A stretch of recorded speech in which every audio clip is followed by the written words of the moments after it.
Ah, Neravar, you did receive my invitation for today's festivities. Well, the party won't begin just yet. You actually arrived early. Help me hang all this decoration while we wait, and why not kill some time remembering what we are celebrating today with one of my sermons as we do. Sermons are always fun. You see, Neravar, today we celebrate Saturalia, which is actually a Breton celebration, but well, it's spread widely all over Tamriel, and here we are. Saturalia heralds the New Life Festival at the end of the year and is normally held on the 25th of Evening Star, although in some regions they start in the night of the 24th. It was originally a holiday for the false god of debauchery, Sanguine, and evolved from a religious ritual to a simple time of gift-giving, parties, and parading. Very much doubt Sanguine minds that anyway. I still have to discover why reindeers are associated with the holiday, but I haven't had time to dabble in such insignificant symbology. Among the Khajiit farm tools, the Saturalia celebration and sharing of gifts takes the name of Saturalia Bandar Gift Swap. A bit too over the top, in my opinion. I'd call it Saturalia Stolen Goods Return. In Elihir, the city of mages of Hammerfell, the youth of the gentry give each other licentious presents that are intended to dare the recipients into lascivious behavior. Though the giver's name remains anonymous, it's up to each recipient to guess who their secret sanguine was, and it is considered of bad luck for them to reveal themselves. So be wary of that bit. You really don't want bad luck in a city of mages. Saturalia shares many similarities to the New Life Festival. It is a shared tradition that involves decorating evergreen trees with elaborate decorations and adorning their peak with a shining light ornament. Evergreen trees are chosen because they are associated with resilience and rebirth. Not that we have many of those up here in Red Mountain, but looking at the bright side, the whole volcano could be considered a Saturalia tree, don't you think? Gift-giving is another thing shared by both events, and they are placed under the festive trees. Guess I should put some gifts by the ghost fence, I guess. The trees and the typically cerulean clothing are also used during both holidays. Ah, now that I think of it, there is one personage that is mentioned here and there during the season. Uncle Sweetshare, yeah, that insane Nord Enwa. Do you remember him, Neravar? The alchemist, likely driven mad by copious amounts of moon sugar, who likes to give candy to all the boys and girls at Fort Frotmuth. Like I said, the tale of this character seems to have been mentioned everywhere else, becoming popular among the youth and causing parental figures to disguise as him to do that same thing. I mean the candy giving, not the moon sugar. In the original story, however, his actions caused several deaths and other ill consequences, and he even poisoned his Khajiit apprentice, leaving him to die right outside his doorstep. I think we shouldn't mention this part to the others. But you still don't know why it is called Saturalia, where it even properly originated, nor why. So let me tell you. In the High Rock Kingdom of Wayrest, the Wintertide Festival of Saturalia is apparently really important.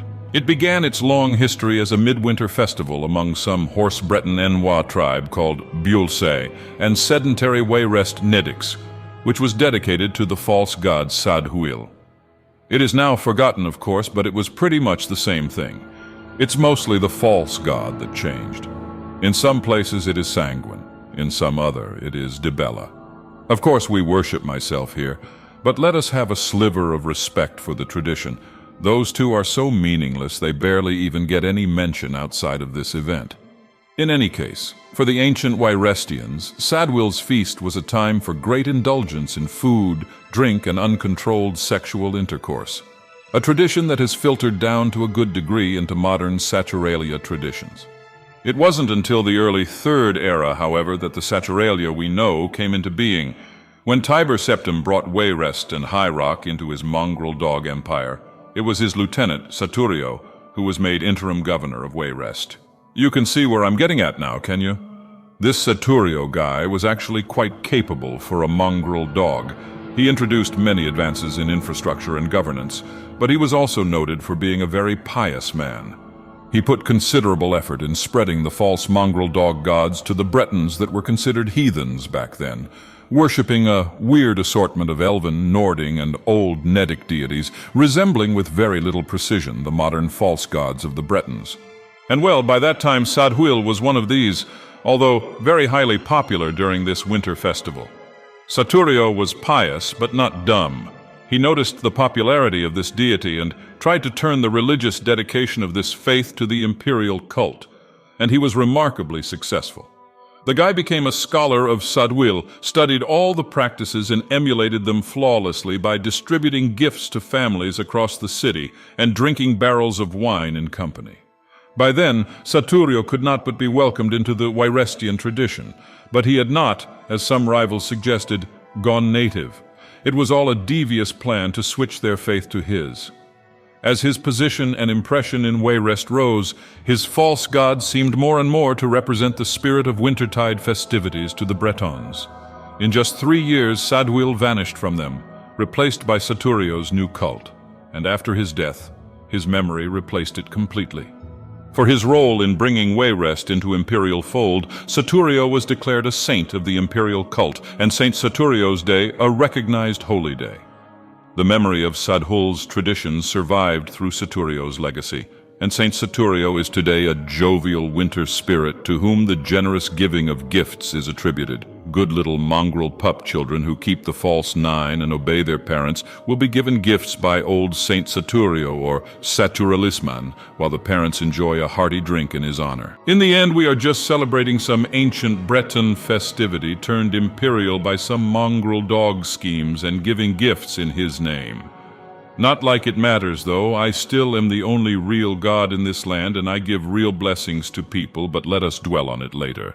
I'll go get the roasted guar from the oven while you receive the guests. Nerevar.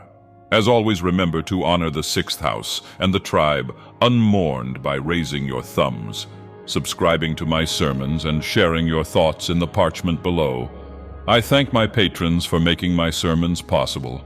Special thanks to the adoring fan, Conorunda, and immense gratitude to this realm's current Sharmats, Dean Snyder and Tanya Davis. From Red Mountain, I, Dagoth Ur, my dear Nerevar and Zake and Zach, wish you all a merry and happy Dagothmas.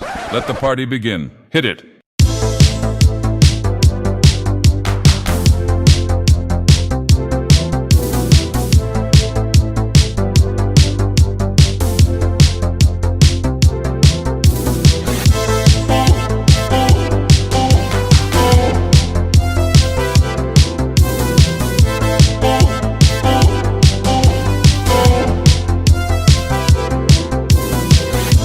The moon and star come to me through fire and war.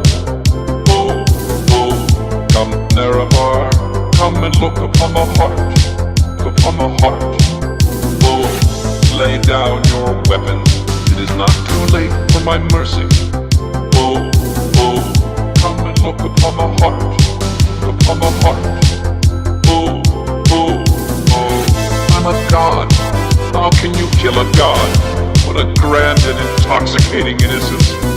I'm a god. How can you kill a god? Shame on you, sweet Nerevar. I'm a god. I'm a god. I'm a god, god. I'm a god.